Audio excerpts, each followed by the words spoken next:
God is preparing you for that big W. He's even preparing you for the things that you desire, right? The Bible says that God knows the desires of your heart, whether it's the desire for a wife, or for you ladies, for a husband, for a family, whether that's an increase in finances, a boom in business, right? But God won't just hand you over all these things before becoming the person that he has prepared you to be. Because if he did, if he ended up just throwing you that Hail Mary, if he ended up just passing you that ball into the end zone, you'd end up just fumbling it.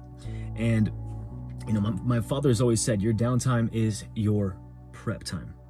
And the times where your life, where it feels the most stagnant, where it feels like you're just, you know, you might be taking like 2 steps forward, 10 steps back type of thing. And it just kind of feels like you're putting in all this work, but you're actually just regressing. This is actually the moment, this right here, this is the moment that is shaping your entire destiny, right? So that way, when you go on, when you have children of your own, or you're mentoring somebody, right, and they're coming to you going through the same exact problems that you're going through now you have the advice, right? Now you have the tools, you are equipped, you can tell them exactly what to do and how to navigate through life and how to lean on God, right? And you have to remember that a good thing at the wrong time will always end up being just the wrong thing. And this is why we have to trust God's process. And this process, it's typically, I'm just gonna say, it ain't sexy. It's actually quite ugly. It's actually quite frustrating. It's sometimes it's just very dry.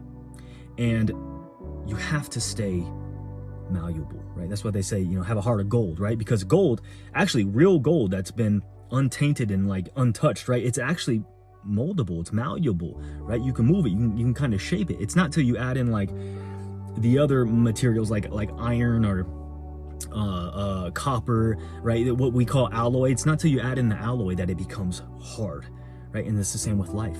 You can't allow these external situations and circumstances. You can't allow the bitterness. You can't allow the impatience, the frustration. You can't allow that to harden your heart. You have to stay moldable, malleable. And especially as a masculine man too, right? I'm talking to my men here now. It's like all of us, we want to become these masculine men and stuff like that, right? And it's like, well, what kind of man complains? Right? Seriously, think about that. What kind of real masculine, manly man complains? And so, and I'm talking to myself firstly too here, bro. I have to remind myself this every single day.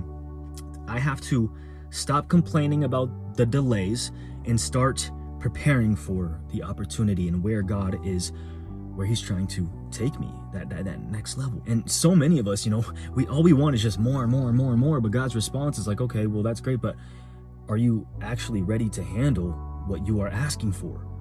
What you are asking for, it may be great, but are you great enough to handle what you are asking for? If God hasn't given it to you yet, this is what I've realized, there's still refining to be done. It's as simple as that. And again, the process, it may be ugly, but it is necessary. So my biggest encouragement to you today, what I feel God is speaking to all of us, even myself firstly here, is, hey, stay locked in. Stay locked in. Stay diligent. Your big win, your big W, hey, it's coming. It's coming. And when you get it, this is the funny thing, when you get that big win, and when people see it, these are the types of, you know, these are the circumstances, these are the you know, people, this is when people will be like pointing the finger, like, he just got lucky, right? No, you'll be sitting here being like, nah, you know, God allowed me to go through it. God, he shaped me, he molded me, and I had to go through an ugly season, right? I had to go through a dry season. I had to go through hell and back, right? There's that whole saying, hopefully I don't butcher it, but in order for a tree to reach the heavens, it has to build its roots in hell, right? And that's why we as men of God, especially, man, we gotta lock in, we gotta stay grounded, we gotta allow God to build those roots so we can embrace the blessings of heaven that he wants to pour down on us, that he's got prepared and planned for us. Those big W's, man, they are coming. Appreciate you for watching. Make sure you join our free men's community down below.